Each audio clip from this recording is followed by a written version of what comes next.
وأشهد أن لا إله إلا الله وحده لا شريك له وأشهد أن محمدا عبده ورسوله أرسله بالهدى ودين الحق ليظهره على الدين كله ولو كره المشركون. اللهم صل على محمد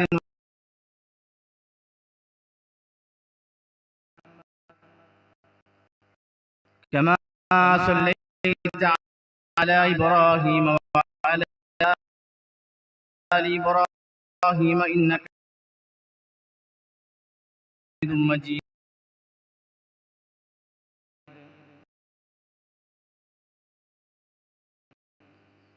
اللهم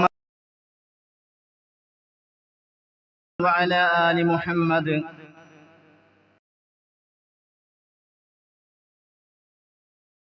إبراهيم وعلى إبراهيم إنك حميد مجيد.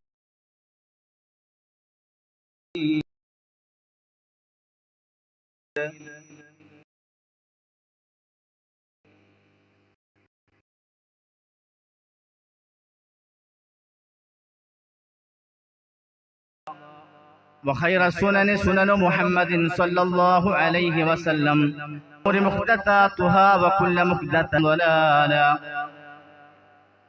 أعوذ بالله من الشيطان الرجيم الذي ليبلوكم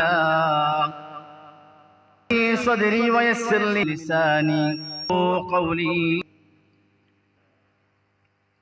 സഹോദരിമാരെ, ബഹുമാനനായ T K Ashraf Sahib എത്തുന്നതിന് മുമ്പുള്ള ഒരു സംസാരം മാത്രമാണ്. ഇൻഷാ അല്ലാഹ് അദ്ദേഹം എത്തുന്നതോടുകൂടി എൻ്റെ സംസാരം ഞാൻ അവിടെ അവസാനിപ്പിക്കുകയും ചെയ്യും.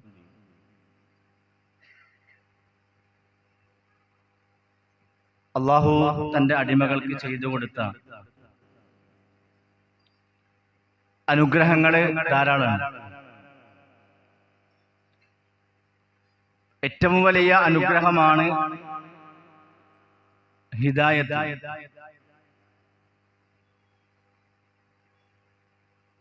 ഇങ്ങനെ അള്ളാഹുവിന്റെ അനുഗ്രഹങ്ങൾ നമ്മൾ എണ്ണി കണക്കാക്കാൻ നോക്കിയാൽ അത് നിങ്ങൾക്ക് എണ്ണി കണക്കാക്കാൻ സാധ്യമല്ല. അഥവാ നമ്മൾ രാവും പകലും അനുഭവിക്കുന്ന അനുഗ്രഹത്തെ കുറിച്ച് ചിന്തിക്കുകയാണെങ്കിൽ പലതും അത്ഭുതപ്പെട്ടു പോകും. ഈ കാലഘട്ടത്തിലെ സാധാരണക്കാർ അനുഭവിക്കുന്ന സുഖ സൗകര്യങ്ങൾ മുമ്പുള്ള ആളുകൾക്ക് ഉണ്ടായിരുന്നില്ല. അതിനേക്കാളൊക്കെ എത്രയോ വലുതാണ് ഇന്ന് നമ്മൾ അനുഭവിക്കുന്ന ഓരോ അനുഗ്രഹങ്ങളും. ഏറ്റവും വലിയ തെളിവാണ് ഇപ്പൊ നമ്മൾ ഇരിക്കുന്ന ഈ സദസ്സ്. ഈ പള്ളിന്റെ അവസ്ഥ നമുക്കറിയായിരുന്നു. നമ്മുടെ ഈ സദസ്സിൽ ഒരിക്കലും മറക്കാൻ പറ്റാത്ത 2-3 വ്യക്തിത്വങ്ങളുണ്ട്. ഒന്ന് നമ്മുടെ കല്ലറ അഹമ്മദ് സാഹിബ്. ഒരുപാട് ആളുകൾ എനിക്ക് ഇവിടെ വന്നതിന് ശേഷം പരിചയമുള്ള ആളുകളെ കുറിച്ച് പറയുന്നുണ്ട്. ഞാൻ ആരെങ്കിലും വിട്ടുപോയാൽ എന്നോട് ക്ഷമിക്കണം. കാരണം എനിക്ക് പരിചയമുള്ള ആളുകൾ മാത്രം ഞാൻ പറയുന്നു. പെട്ടെന്ന് എൻ്റെ മനസ്സിലേക്ക് വന്നൊരു കാര്യമാണ്. അതേപോലെ തന്നെ ഈ പള്ളിയുടെ ഈ സ്ഥലം നിൽക്കുന്നത് നമ്മുടെ തൊട്ടടുത്ത് ഉണ്ടായ കഴിഞ്ഞ മാസം മരണപ്പെട്ട നമ്മുടെ ആലി മുഹമ്മദ് വാളപ്ര. അതേപോലെ തന്നെ ഒരുപാട് ആളുകൾ അവരുടെ പ്രയത്നങ്ങളാണ് ഈ സ്ഥലം എടുക്കാനുള്ളത് സഹായിച്ച ആളുകളുണ്ട്. അപ്പൊ നമുക്ക് ഈ പള്ളി തന്നത് പട്ടാമ്പിയിലുള്ള നമ്മുടെ സഹോദരങ്ങളാണ്. മജീദൊക്കെയാണ്. ആ ഒരു സന്ദർഭവും അത് നമുക്ക് ലഭിച്ച ആ ഒരു വിഷയങ്ങളൊക്കെ ഈ മഹല്ലിലെ ആളുകൾക്ക് കൃത്യമായിട്ട് അറിയാം. ഇപ്പൊ ഈ അടുത്ത് 2-3 ദിവസം മുമ്പ് വരെ ആ പഴയ പള്ളിയിൽ നിന്നുള്ള ആ ചർച്ചയുടെ ഒരു ഫോട്ടോ വന്നിരുന്നു. ഞാൻ പറഞ്ഞത് ഈ ഒരു ഇരുത്തം അള്ളാഹു നമുക്ക് തന്ന ഏറ്റവും നല്ല നിഅമത്താണ്. ആ നിഅമത്തിനെ എത്രത്തോളം പ്രിയമുള്ളവരെ നമുക്ക് ഉപയോഗിക്കാൻ സാധിച്ചു എന്നുള്ളതാണ് ഒരു മഹൽ എന്ന നിലക്ക് ഞാനും നിങ്ങളും കൃത്യമായി മനസ്സിലാക്കേണ്ടത്. ഇതിന്റെ മുന്നിൽ പ്രവർത്തിച്ച ഈ സ്ഥലം തന്ന ഈ പള്ളിക്ക് വേണ്ടി സഹായിച്ച മുഴുവൻ ആളുകൾക്ക് വേണ്ടി സാമ്പത്തികമായി, ശാരീരികമായി, മനസ്സുകൊണ്ടൊക്കെ സഹകരിച്ച ഒരുപാട് ആളുകളുണ്ട്. ആത്മാർത്ഥമായ പ്രാർത്ഥന നമ്മുടെ മനസ്സിലുണ്ടാവും. അള്ളാഹു അവർക്ക് അർഹമായ പ്രതിഫലം നൽകി അനുഗ്രഹിക്കുമാറാകട്ടെ. അള്ളാഹു സ്വർഗത്തില് അള്ളാഹുവിന്റെ മാർഗത്തിൽ മൻ ബനാ മസ്ജിദൻ ലില്ലാഹ് ബനല്ലാഹു ലഹു ബൈതൻ ഫിൽ ജന്ന. അള്ളാഹു സ്വർഗത്തിൽ അവർക്കൊരു വീട് അള്ളാഹു കൊടുക്കുന്നു. ആ വീട് അള്ളാഹു അവർക്ക് നൽകുമാറാകട്ടെ. നമ്മുടെ നമസ്കാരത്തിന് ശേഷമുള്ള പ്രാർത്ഥനകളിൽ, രാത്രി നമസ്കാരങ്ങളിലൊക്കെ അവർക്ക് വേണ്ടിയുള്ള ആത്മാർത്ഥമായ പ്രാർത്ഥന ഉണ്ടാവണം. പ്രിയമുള്ള സഹോദരങ്ങളെ, സഹോദരിമാരെ, നമ്മുടെ മുൻഗാമികളായ ആളുകൾക്ക് ദഅവത്തിന് വേണ്ടി അവർക്ക് കിട്ടിയ സൗകര്യത്തെക്കാൾ വലുതാണ് ഇന്ന് നമ്മൾ ഇരിക്കുന്ന ഈ ഒരു സദസ്സും ഈ ഒരു സെറ്റപ്പും കാര്യങ്ങളൊക്കെ. മുമ്പ് നമുക്കറിയാം, മാസങ്ങൾ സഞ്ചരിച്ചുകൊണ്ടാണ് ദഅവത്തിനു വേണ്ടി ആളുകൾ യാത്ര തിരിച്ചിരുന്നത്. ഉമർ മൗലവിയുടെ കാലഘട്ടത്തിൽ പരിശോധിച്ചാൽ, മുൻഗാമികളായ നമ്മുടെ നേതാക്കന്മാരുടെയും പണ്ഡിതന്മാരുടെയും കാലഘട്ടം എടുത്തു പരിശോധിച്ചാൽ അവിടൊക്കെ ദഅവത്തിനു വേണ്ടി ദീർഘദൂര യാത്രകൾ ചെയ്ത് മാസങ്ങളോളം യാത്രകൾ ചെയ്തുകൊണ്ടാണ് അവര് ദഅവത്ത് നടത്തിയത്. ഇന്ന് ഒരു സമ്മേളനത്തിന് വിളിച്ചാൽ, ഒരു മീറ്റിങ്ങിന് വിളിച്ചാൽ, പ്രിയമുള്ളവരെ, നമുക്ക് എത്തിപ്പെടാൻ പല പ്രയാസങ്ങളുണ്ട്. ആത്മാർത്ഥമായി മനസ്സറിഞ്ഞ് ദീനിന്റെ മജ്‌ലിസിൽ ഇരിക്കുന്ന ആളുകൾ വളരെ ചുരുക്കാണെന്ന്. സമുദായത്തിന്റെ നായകന്മാരും നേതാക്കളും പണ്ഡിതന്മാരും ഉമറാക്കളുമായ നമ്മൾ അനുയായികൾക്ക് മാതൃകയാകേണ്ട ആളുകൾ തന്നെ പലപ്പോഴും ആ ഒരു വിഷയത്തിൽ അലസത കാണിക്കുന്നുണ്ട്. സ്വാർത്ഥ താല്പര്യങ്ങൾക്ക് വേണ്ടി സ്വന്തം ഏൽപ്പിക്കപ്പെട്ട ഉത്തരവാദിത്തത്തിൽ വീഴ്ച വരുത്തുന്ന ആളുകൾ, പ്രിയമുള്ളവരെ, ഗൗരവമായി ചിന്തിക്കണം. ദുനിയാവിലെ അല്പം ഗുണം ലഭിച്ചാലും നിത്യ സൗഭാഗ്യം നഷ്ടമാകുന്ന വലിയ അനുഗ്രഹമായ പരലോകമെന്ന സൗഭാഗ്യം നഷ്ടപ്പെടുമെന്ന ബോധം, പ്രിയപ്പെട്ടവരെ, നമുക്കുണ്ടാവണം. അള്ളാഹു നമുക്ക് നൽകിയ ഈ ഉത്തരവാദിത്തങ്ങളും ഭാരവാഹിത്വവും അതൊക്കെ അനുഗ്രഹവും നാളെ പരലോകത്ത് അള്ളാഹു തആല കൃത്യമായി ചോദ്യം ചെയ്യപ്പെടുന്ന ഒരു വിഷയമാണ് എന്നത് ബോധ്യപ്പെടേണ്ട, അത് കൃത്യമായി മനസ്സിലാക്കേണ്ട ആളുകളാണ് ഈ സദസ്സിലുള്ളത് എന്ന ആ ഒരു കാര്യം കൊണ്ട് തന്നെയാണ് ഒരു വിഷയം അങ്ങനെ സംസാരിക്കുന്നത്. വ്യക്തമായ മറുപടി പറയാതെ ഒരാൾക്കും രക്ഷപ്പെടാൻ പറ്റൂല.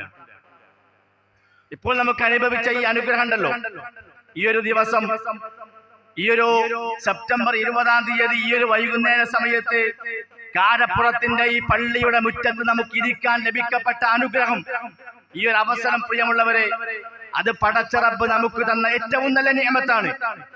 അത് നഷ്ടപ്പെടുമ്പോഴാണ് അതിന്റെയൊക്കെ വില പലപ്പോഴും നമുക്ക് മനസ്സിലാക്കുക. അനുഗ്രഹങ്ങളെ നൽകിയ പടച്ച റബ്ബിന് ഏതു നിമിഷവും ആ അനുഗ്രഹത്തെ എടുത്തു മാറ്റാൻ പറ്റും. ഞാൻ വെറുതെ പറഞ്ഞതല്ല. കഴിഞ്ഞ ദിവസം ഞാനും ബാപ്പുട്ടിയാക്കിയും ഒരു രോഗിയെ സന്ദർശിക്കാൻ പോയി. നമ്മുടെ ഇവിടെയുള്ള ഈ മഹല്ലിൽ ഒരു രോഗിയെ സന്ദർശിക്കാൻ പോയി. ഞാൻ പേരൊന്നും പറയണില്ല. ഞങ്ങളെ കണ്ട ഉടനെ അദ്ദേഹം കരയാ ചെയ്തത്. കരഞ്ഞിട്ട് പറഞ്ഞെന്തറിയോ, അല്ലെ, മഹല്ലിലെ ആളുകളെ കാണാൻ പുതിയായി.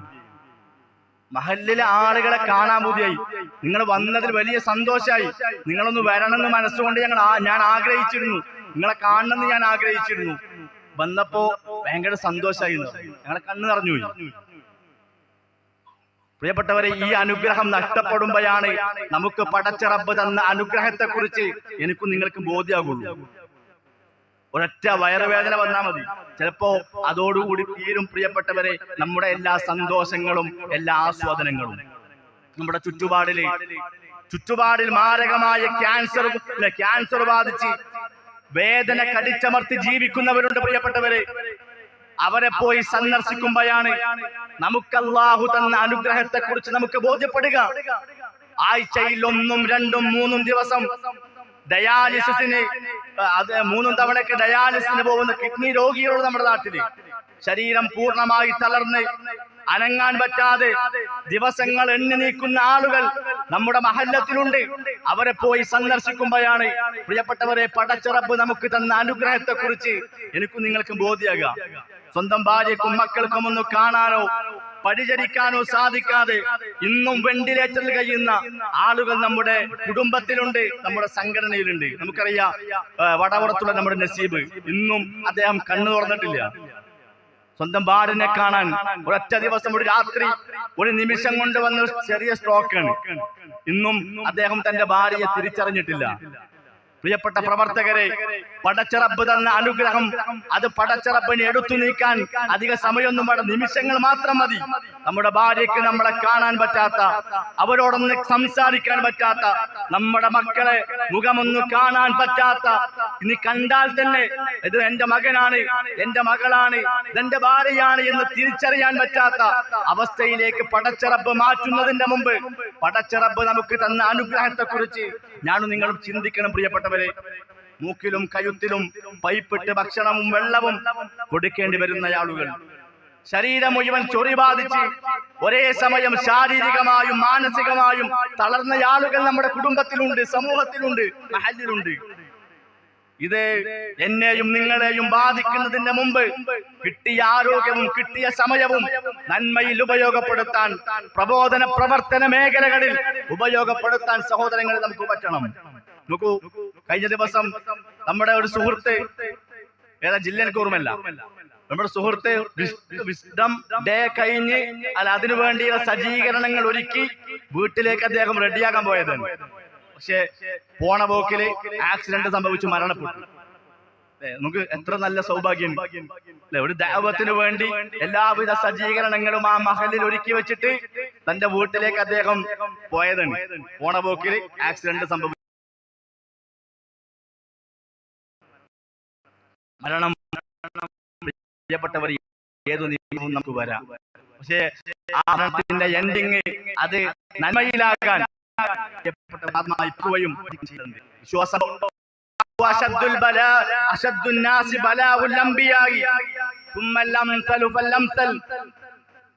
നോക്കൂ, നിങ്ങൾ മനുഷ്യന്മാരുടെ കൂട്ടത്തിലെ പരീക്ഷണങ്ങൾക്ക്, ഏറ്റവും കഠിനമായ പരീക്ഷണങ്ങൾക്ക് വിധേയമായിട്ടുള്ള ആളുകൾ പ്രവാചകന്മാരാണ്. പിന്നെ അതിനുശേഷം വന്നവർ, അവരെ പോലെയുള്ള സ്വഹാബാക്കളും താബികളും തബഉ താബികളും സലഫു സ്വാലിഹീകളുമായ ആളുകൾക്കാണ് ഏറ്റവും കൂടുതൽ പരീക്ഷണങ്ങൾ ഉണ്ടായിട്ടുള്ളത്. ആ പരീക്ഷണം വിശ്വാസമുണ്ടോ, ഈമാനുണ്ടോ, പ്രിയപ്പെട്ടവർ, എനിക്കും നിങ്ങൾക്കും വരും. മഹാനായ ഇമ്രാൻ ഇബ്നു ഹുസൈൻ റഹ്മത്തുള്ളാഹി അലൈഹിയെ പോലെ 30 വർഷം തളർവാദം ബാധിച്ച് കിടപ്പിലായി അദ്ദേഹം. മലമൂത്ര വിസർജനത്തിനായി കിടക്കയിലെ കട്ടിലിൽ ഒരു ദോരമിട്ടൊക്കെയുണ്ട്. ഒരു ദോരം കാണാൻ വരുന്നവർ മുഴുവൻ അദ്ദേഹത്തിന്റെ അവസ്ഥ കണ്ട് കരയാൻ തുടങ്ങി. തന്നെ കണ്ട് കരയുന്നവരോട് അദ്ദേഹം പറഞ്ഞ വാക്കെന്താണെന്നറിയോ? അദ്ദേഹം ചോദിക്കാണ്, അൻതും തബ്കൂൻ, എന്തിനാണോ നിങ്ങൾ കരയുന്നത്? എന്തിനാണ് നിങ്ങൾ കരയുന്നത്? ഞാനിതാ തൃപ്തനാണ്, ഞാൻ അള്ളാഹു എനിക്ക് തന്ന ഈ രോഗത്തിൽ ഞാൻ പൂർണ്ണ തൃപ്തനാണ്, അള്ളാഹു തന്ന ഈ അവസ്ഥക്ക് ഞാൻ പൂർണ്ണ തൃപ്തനാണ് എന്ന് അദ്ദേഹം പറയുന്നു.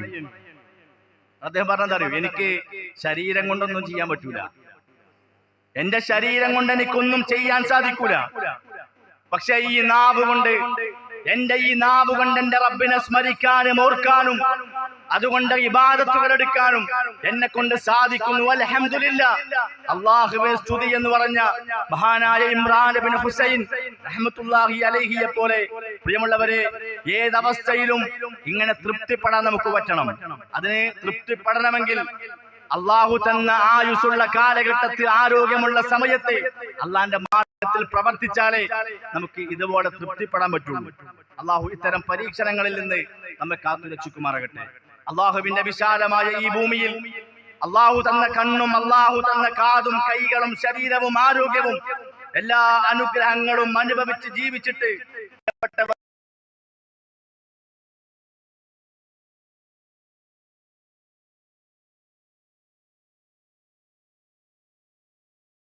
ജീവിതത്തിൽ ബാക്കിയാക്കിയ അടയാളങ്ങൾ ഇന്നും നമ്മൾ കണ്ടുകൊണ്ടിരിക്കുകയാണ്. പരിശുദ്ധമായ മക്കയിലെയും മദീനയിലെയും മിമ്പറിൽ പോലും ഒരു ഹദീസ് ഉദ്ധരിച്ചാൽ കൂടെ പറയും നമ്മൾ, ഇതാ ഈ ഹദീസ് Sheikh Albani സ്വഹീഹ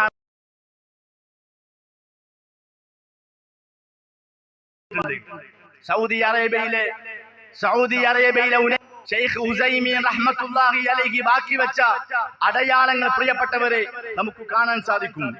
Sheikh Ibnu bass റഹ്മത്തുള്ളാഹി അലൈഹിയുടെ ഫത്വകൾ അദ്ദേഹം ബാക്കി വെച്ച അടയാളങ്ങളാണ്.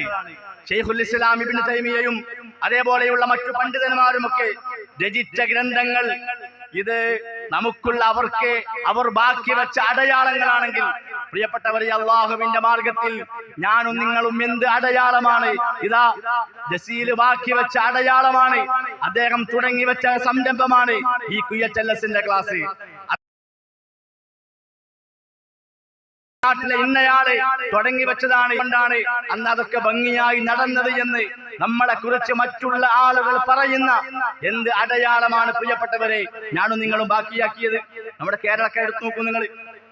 കേരളക്കരയിൽ ഉമർ മൗലവിയുടെ സൽസബീലും അമാനി മൗലവിയുടെ ഖുർആൻ പരിഭാഷയും ഡോക്ടർ ഉസ്മാൻ സാഹിബിന്റെ പുസ്തകങ്ങളുമൊക്കെ അവർ ബാക്കിയാക്കി വെച്ച അടയാളങ്ങളാണെങ്കിൽ നമ്മുടെ നാട്ടിലടക്കം ഈ പള്ളിയടക്കം പ്രിയമുള്ളവരെ, അതുപോലെ തന്നെ നമ്മുടെ നാട്ടിലെ സെന്ററുകളും സലഫി സെന്ററുകളും അതേപോലെയുള്ള സ്ഥാപനങ്ങളൊക്കെ ഇന്നലകളിൽ കഴിഞ്ഞുപോയ പലരും ബാക്കി വെച്ച അടയാളമാണെങ്കിൽ എന്തുണ്ട് പ്രിയപ്പെട്ടവരെ, ഞാനും നിങ്ങളും മരിച്ചാൽ നമുക്ക് അടയാളമായി മറ്റുള്ളവർ പറയാൻ എന്തടയാളമാണ് നമ്മുടെ അടുത്തുള്ളത്?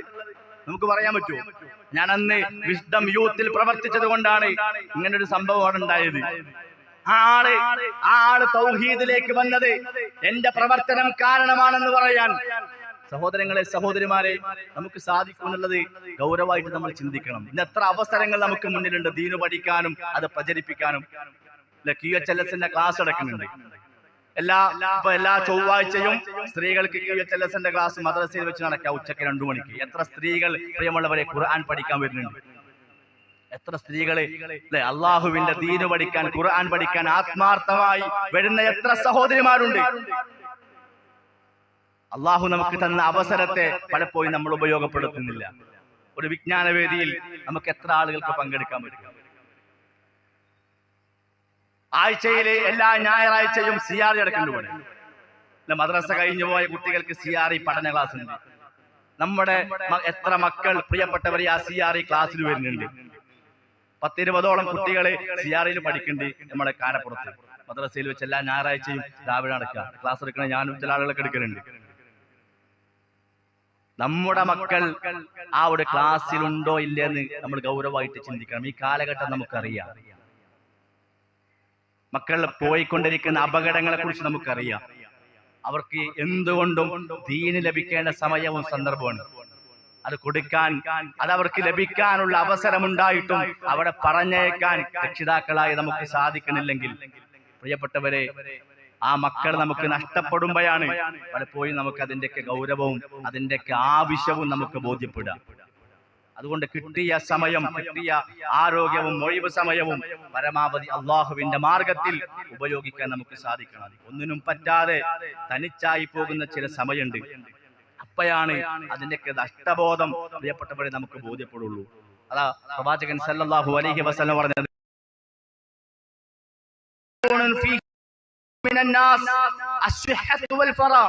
രണ്ടനുഗ്രഹങ്ങളുണ്ട്. ആ രണ്ടനുഗ്രഹങ്ങൾ ജനങ്ങളിൽ അധികം ആളുകളും ആ രണ്ട് അനുഗ്രഹത്തെ നിഷേധിക്കുന്ന ആളുകളാണ്. വെറുതെ പായാക്കി കളയുന്നു, അനാവശ്യമായി അതിനെ പായാക്കി കളയുന്നു ആ അനുഗ്രഹത്തെ.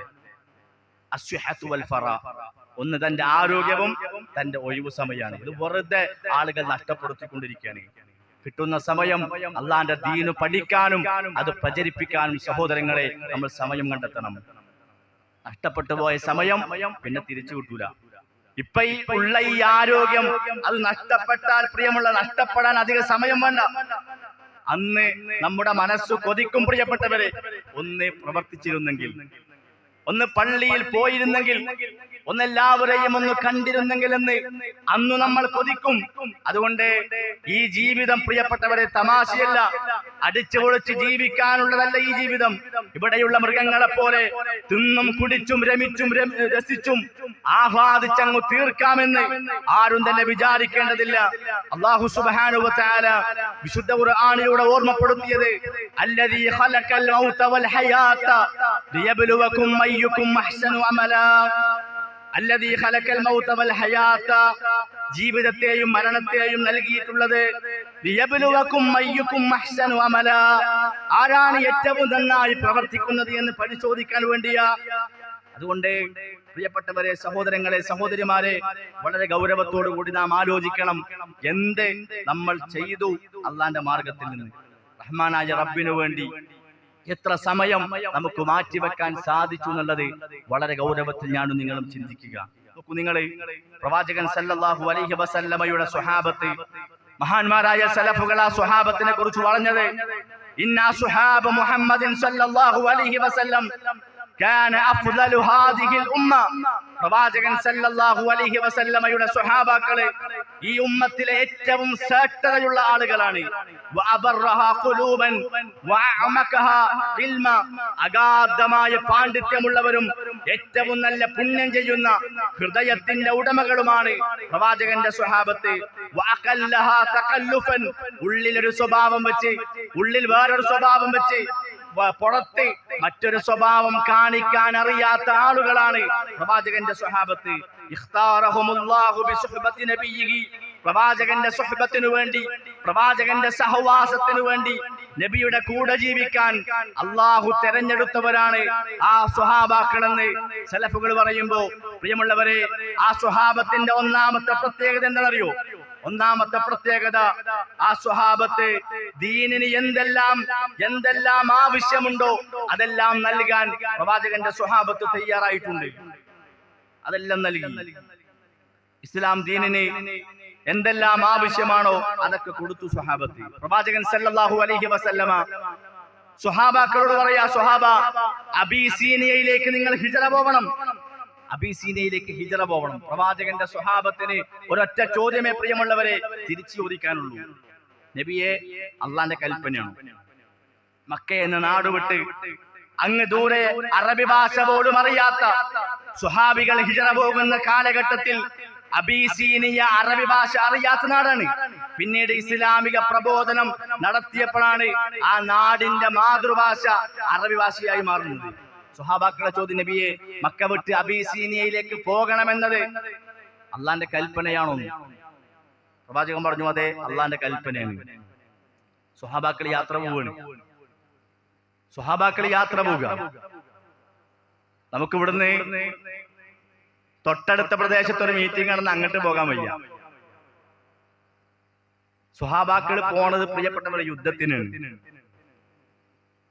ഹിജ്റ കഴിഞ്ഞ് തിരിച്ചെത്തിയപ്പോ നബി സല്ലല്ലാഹു അലൈഹി വസല്ലമയുടെ കൽപ്പന എന്താ അറിയോ? മദീനയിലേക്ക് നിങ്ങൾ ഹിജ്റ പോകണം. വീണ്ടും, നബിയെ, അള്ളാന്റെ കൽപ്പനയാണോ? പ്രവാചകൻ പറഞ്ഞു, അതെ, അള്ളാന്റെ കൽപ്പനയാണ്. നോക്കൂ, നിങ്ങൾ എത്ര പ്രയാസമാണ് ആ സന്ദർഭത്തിൽ ആ സ്വഹാബാക്കൾക്ക് ഉണ്ടാകുക. ജനിച്ച നാടും വളർന്ന മണ്ണും പ്രിയപ്പെട്ടവരെ വല്ലാത്തൊരു വികാരമാണ്. സ്വഹാബാക്കളെ ചോദ്യം, നബിയെ, ഈ നാടും ഈ മണ്ണും പ്രിയപ്പെട്ട കൂട്ടുകാരെയും പ്രിയപ്പെട്ട ഈ നാടിനെയും വിട്ട് മദീനയിലേക്കും അബീസീനിയയിലേക്കും ഹിജ്റ പോകണമെന്നത് അള്ളാഹുവിന്റെ കൽപ്പനയാണെങ്കിൽ ഞങ്ങൾ യാത്ര തിരിക്കാൻ റെഡിയാണെന്ന് പറഞ്ഞ് പ്രവാചകന്റെ കൂടെ ഇറങ്ങിപ്പോകുന്ന സ്വഹാബത്ത്. നോക്കൂ, നിങ്ങൾ ഉഹുദ് യുദ്ധം കഴിഞ്ഞ് തിരിച്ചു വരുന്ന രംഗം ചരിത്രത്തിൽ നമുക്ക് കാണാൻ പറ്റും. പ്രവാചകൻ സല്ലല്ലാഹു അലൈഹി വസല്ലമയുടെ നെറ്റി പൊട്ടിയിട്ടുണ്ട്. പ്രവാചകന്റെ നെറ്റി, പ്രവാചകന്റെ പല്ല് പോയിട്ടുണ്ട്.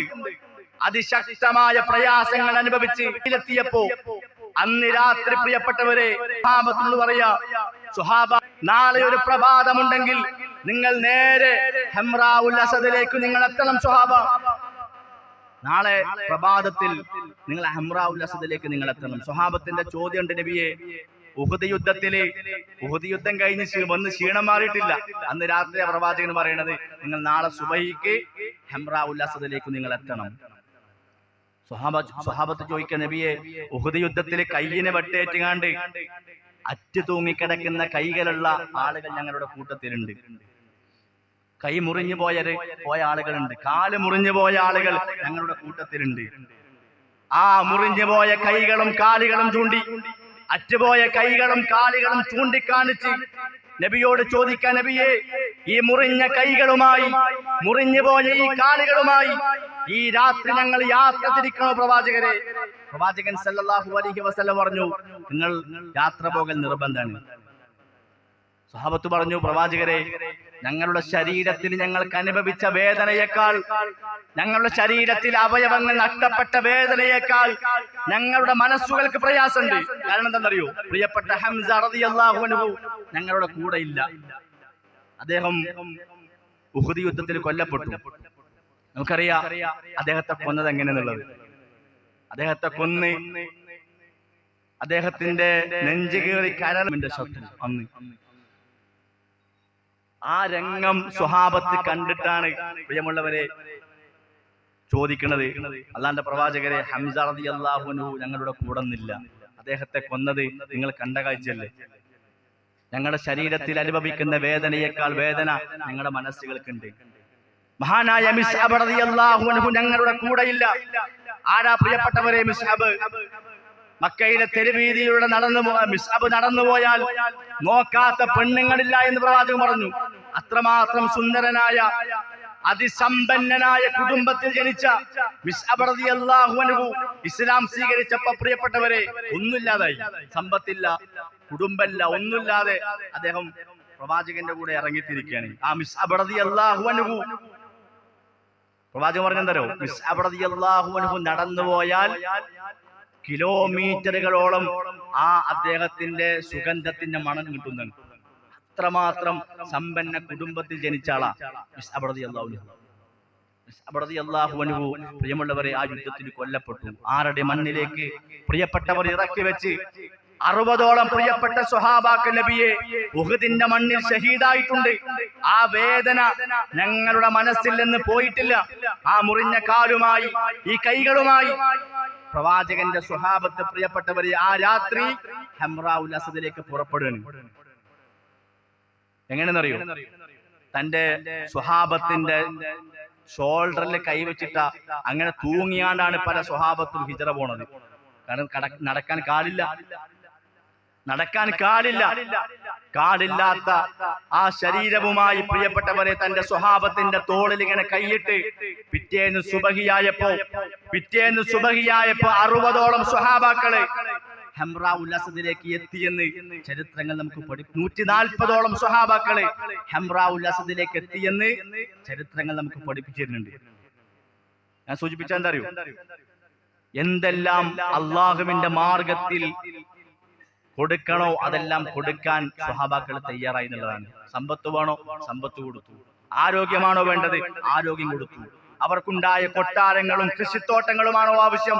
നൽകാൻ പ്രിയപ്പെട്ടവരെ സ്വഹാബാക്കൾ തയ്യാറായിട്ടുണ്ട്. അതാണ് അവരുടെ ഒന്നാമത്തെ പ്രത്യേകത. ജനിച്ച ചോരക്കുഞ്ഞിനെ ഒന്ന് കാണാൻ പോലും സാധിക്കാതെ പ്രവാചകന്റെ കൂടെ ഇറങ്ങി തിരിച്ച സ്വഹാബത്തുണ്ട്. കല്യാണം കഴിഞ്ഞ ദിവസം രാവിലെ കല്യാണം കഴിഞ്ഞ് വൈകുന്നേരമായപ്പോ പ്രവാചകൻ യുദ്ധത്തിന് പുറപ്പെടാൻ പറയാണ്. തന്റെ ഭാര്യന്റെ കൂടെ ഒരു രാത്രി പോലും നിൽക്കാൻ സാധിക്കാതെ പ്രവാചകന്റെ കൂടെ ഹിജറ പോയി മരണപ്പെട്ട സ്വഹാബത്തുണ്ട്. ഞാൻ പറഞ്ഞത് പ്രിയപ്പെട്ടവർ, അള്ളാന്റെ മാർഗത്തില് ഞാനും നിങ്ങൾ എന്താ കൊടുത്തത്? അള്ളാഹുവിന്റെ മാർഗത്തിൽ ഞാനും നിങ്ങളും എന്ത് കൊടുത്തു പ്രിയമുള്ളവരെ? അതോടൊപ്പം പ്രവാചകൻ സല്ലല്ലാഹു അലൈഹി വസല്ലമയുടെ സ്വഹാബത്ത് അവർ ദീന് പഠിക്കുന്ന വിഷയത്തിലും അത് മറ്റുള്ളവർക്ക് പകർന്നു കൊടുക്കുന്ന വിഷയത്തിലും അവർ ശ്രമിച്ച ശ്രമങ്ങൾ വളരെ അത്ഭുതം. നമുക്കറിയാം മഹാനായ അതാ ഇബ്നു അബി റബാഹ് താബിഈ പണ്ഡിതന്മാരിലെ പ്രമുഖനാണ് അദ്ദേഹം. വളരെ ചെറിയ ഹൈറ്റ് ഇല്ലാത്തൊരു മനുഷ്യനാണ്. കറുത്ത ചുരുണ്ട മുടികളുള്ള പ്രകൃതമായ ചുണ്ടുകളുള്ള അദ്ദേഹം നിൽക്കുകയും കൂട്ടുകാർ ഇരിക്കുകയും ചെയ്താൽ പോലും ഇരിക്കുന്ന കൂട്ടുകാർക്കാണ് ഹൈറ്റ് എന്നാണ്. അത്ര ചെറിയ മനുഷ്യനാണ്. നിങ്ങളെ അദ്ദേഹം പറയാണ് അദ്ദേഹത്തെ കൂട്ടുകാർ ഇങ്ങനെ കളിയാക്കുന്ന എപ്പോഴും അത്താഹ ഏതെന്തൊരു കോലാണ്, ഒരു ഹൈറ്റ് ഇല്ലാതെ ഒരു കുള്ളനാണല്ലോ എന്നുള്ള ആ രൂപത്തിൽ അത്താബ് നബി റബാഹയെ, ആ താബി പണ്ഡിതനെ തന്റെ കൂട്ടുകാർ കളിയാക്കും. സങ്കടം സഹിക്കാൻ കഴിയാതെ ഉമ്മയുടെ അരികിലേക്ക് വന്നിട്ട് അത്താവ് പറയാണ്, ഉമ്മ അത്താവിന് ഹൈറ്റ് ഇല്ല. അത്താവിന്റെ കോലങ്ങൾ കണ്ടാലും നിങ്ങൾക്കറിയാലോ, കൂട്ടുകാരൊക്കെ എന്നെ കളിയാക്കുന്നുണ്ട്. ഒരു ദിവസം അദ്ദേഹം പ്രാർത്ഥിക്കുന്നുണ്ട്, അല്ലാഹുവേ എന്റെ പെരടിയെ നരകത്തിൽ നിന്ന് നീ കാത്തു രക്ഷിക്കണേ. അത്താവ് പ്രാർത്ഥിക്കാണ്. ഇത് കണ്ട കൂട്ടുകാർ, ഇത് കേട്ട കൂട്ടുകാർ അത്താവിനെ കളിയാക്കിട്ട് ചോദിക്കാണ്, അത്താവെ അനക്കതിന് പെരടി ഉണ്ടെങ്കിലല്ലേ നരകത്തിൽ നിന്ന് രക്ഷപ്പെടാം. അപ്പോഴും കളിയാക്കുന്നു, പെരടി ഉണ്ടെങ്കിലല്ലേ നരകത്തിൽ നിന്ന് രക്ഷപ്പെടാം, പെരടില്ലല്ലോ. അദ്ദേഹം കരഞ്ഞുകൊണ്ട് ഉമ്മയുടെ അരികിലേക്ക് ചെന്നു എന്ന് ചരിത്രത്തിൽ കാണാൻ പറ്റും. ഉമ്മന്റെ അടുത്ത് പോയിട്ട് പറയാം, ഉമ്മ കൂട്ടുകാർ ഇന്നും എന്നെ കളിയാക്കിയിട്ടുണ്ട്, ഇന്നും എന്നെ പരിഹസിച്ചിട്ടുണ്ട്. മതബോധമുള്ള അള്ളാഹുവിനെ പേടിക്കുന്ന ഉമ്മ അത്താഹിന്റെ തലയിൽ കൈവച്ചു പ്രാർത്ഥിക്കുന്നു, അള്ളാഹുവേ എന്റെ മകനെ ദീനു പഠിക്കുന്ന, അള്ളാഹുവിന്റെ കിതാബ് കൊണ്ട് ഉയർത്തുന്ന ഒരു വലിയ പണ്ഡിതനാക്കി എന്റെ മകനെ മാറ്റണേ എന്ന് അത്താഹിന്റെ ഉമ്മ അത്താഹിന്റെ തലയിൽ കൈവച്ചു പ്രാർത്ഥിച്ചു എന്ന് ചരിത്രത്തിൽ കാണാം. ആ ഉമ്മ മകനോട് പറയാണ്, അത്താഹ് അള്ളാഹു ചില ആളുകളെ കിതാബ് കൊണ്ട് ഉയർത്തും, നിനക്ക് ദുനിയാവിൽ ഹൈറ്റില്ല, ശരിയാണ്, നീ കുള്ളനാണ്, പക്ഷെ അള്ളാഹു കിതാബ് കൊണ്ട് ഉയർത്തുന്ന ചില ആൾക്കാരുണ്ട്, അള്ളാഹു നിന്നെ കിതാബ് കൊണ്ട് ഉയർത്തട്ടെ. അതുകൊണ്ട് നീ അള്ളാഹുവിന്റെ കിതാബ് പഠിക്ക്, പ്രവാചകന്റെ ഹദീസ് പഠിക്കും. ഇത് പറഞ്ഞെന്തിനറിയും, നമുക്ക് ഖുർആനും ഹദീസും പഠിക്കാൻ ഇവിടെ എല്ലാ സൗകര്യമുണ്ട്.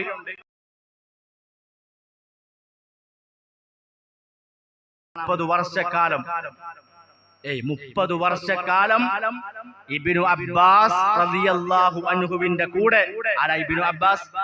പ്രവാചകൻ സല്ലല്ലാഹു അലൈഹി വസല്ലമയുടെ പ്രിയപ്പെട്ട സ്വഹാബിയൻ, എത്രയോ ഹദീസുകൾ റിപ്പോർട്ടാക്കിയ സ്വഹാബി അബ്ദുല്ലാഹി ഇബ്നു മസ്ഊദ് അബ്ദുല്ലാഹി ഇബ്നു അബ്ബാസ് റളിയല്ലാഹു അൻഹു. അദ്ദേഹത്തിന്റെ ശിഷ്യനായി 30 വർഷക്കാലം ദീനു പഠിച്ചു വാരി അത്താ ഇബ്നു അബി റബാഹ്. എത്രയോ ഹജ്ജുകൾ ചെയ്തു. ആ ഉമ്മയുടെ പ്രാർത്ഥന പ്രിയപ്പെട്ടവരെ അല്ലാഹു സുബ്ഹാനഹു വ തആല സ്വീകരിച്ചു. അമവി ഭരണകൂടം നിലവിൽ വന്നപ്പോൾ കഅബയുടെ തവാഫുമായി ബന്ധപ്പെട്ട ഒരു മസ്അല, ഒരു വിഷയം ചർച്ചയ്ക്ക് വരികയാണ്. ഒരുപാട് പ്രഗത്ഭരായ പണ്ഡിതന്മാർ ആ സദസ്സിലുണ്ട്. ആർക്കും അതിന്റെ ഉത്തരം അറിയില്ല, ആർക്കും അതിന് ഉത്തരം അറിയില്ല. ആ സദസ്സിന്ന് പണ്ഡിതന്മാർ മുഴുവൻ പറഞ്ഞെന്താ അറിയോ, ആ മദീനയുടെ അടുത്ത് മദീന പള്ളിയോട് ചേർന്ന് ഒരു ചെറിയ ഒരു കുടിലുണ്ട്. ആ കുടിലിൽ അത്താ എന്ന് പറയുന്ന ഒരു മനുഷ്യനുണ്ട്. അയാളടുത്ത് പോയാൽ ആ മസ്അലക്കുള്ള ഉത്തരം കിട്ടുന്നതാണ്. വലിയ പ്രഗത്ഭരായ പണ്ഡിതന്മാർ ആ സദസ്സിൽ ഉണ്ടായിട്ട് പോലും അവർക്ക് അതിന് ഉത്തരം അറിയില്ല. അവർ ചെന്നു അത്താ ഇബ്നു അബി റബാഹിന്റെ അരികിലേക്ക് ചെന്നിട്ട് ആ വിഷയത്തെ കുറിച്ചുള്ള ഫത്വ ചോദിക്കുകയാണ്, മറുപടി ചോദിക്കുകയാണ്. അവിടെ കൂടിയ എല്ലാ പണ്ഡിതന്മാർക്കും ഒരൊറ്റ മറുപടി ഉള്ളൂ, അതിന്റെ ഉത്തരം ആർക്കറിയാം? അത്താ ഇബ്നു അബി റബാഹക്ക് അറിയാം. അത്താ ഇബ്നു അബി റബാഹയെ ആ കാലഘട്ടത്തിൽ അബ്ദുൽ മലിക് ബിൻ മർവാൻ അന്നത്തെ ഖലീഫയാണ്, അദ്ദേഹം രാജകൊട്ടാരത്തിലേക്ക് വിളിച്ചു. അതിന്റെ മസാല അറിയാൻ വേണ്ടി, അതിന് ഉത്തരം അറിയാൻ വേണ്ടി കണ്ട് അദ്ദേഹത്തെ രാജകൊട്ടാരത്തിലേക്ക് ക്ഷണിക്കുന്നുണ്ട്. അദ്ദേഹത്തെ വിളിക്കാൻ രാജഭടന്മാർ അദ്ദേഹം പറഞ്ഞയച്ചു. ആ വന്ന ഭടന്മാരോട്, ആ രാജാവിന്റെ ആളുകളോട് അത്താ ഇബ്നു അബി റബാഹ് പറഞ്ഞ മറുപടി എന്താ അറിയോ? അഹങ്കാരത്തിന്റെ മറുപടി ഒന്നുമല്ല. അദ്ദേഹം പറഞ്ഞത്, വിജ്ഞാനം ഒരു പാത്രത്തിലാക്കിയിട്ട് പെരയിക്കെത്തുന്നു, രാജകൊട്ടാരത്തിലേക്ക് എത്തുന്നു വിചാരിക്കണ്ട എന്നോട് പറഞ്ഞോളാം. ഈ രാജാവിനോട് പറഞ്ഞതാണ്, വിജ്ഞാനം വേണോ ഇൽമ വേണോ എന്റെ മുന്നിൽ വന്നിരുന്ന് പഠിക്കാൻ പറഞ്ഞു. അത് അഹങ്കാരം കൊണ്ട് പറഞ്ഞൊന്നുമില്ല, അദ്ദേഹത്തിന് സമയമില്ലാത്തതുകൊണ്ടാണ്. അദ്ദേഹം പഠനത്തിലാണ്. അതുകൊണ്ട് അദ്ദേഹത്തിന് രാജകൊട്ടാരത്തിൽ പോയിക്കാണ്ട് പഠിപ്പിച്ചു കൊടുക്കാനുള്ള സമയമില്ല. പഠിക്കണോ എന്റെ മുന്നിൽ വന്നിരിക്കാൻ പറഞ്ഞു. ഖലീഫ അബ്ദുൽ മലിക് ബിൻ മർവാൻ മഹാനായ അത്താ ഇബ്നു അബി റബാഹയുടെ മുന്നിൽ ചെന്നിരുന്ന് ഈ വിഷയത്തിൽ കാര്യങ്ങൾ പഠിച്ചു എന്ന് ചരിത്രങ്ങൾ രേഖപ്പെടുത്തുന്നുണ്ട്. അദ്ദേഹം മക്കൾക്ക് നൽകിയ വസിയത്തിൽ കാണാം, മക്കളെ ദുനിയാവിൽ വല്ലതും നിങ്ങൾ ആഗ്രഹിക്കുകയാണെങ്കിൽ ഈ ചെറിയ മനുഷ്യനെ പോലെ ഒരു പണ്ഡിതനാകാൻ നോക്കിക്കുമെന്ന്. ആരാ പറയണത്?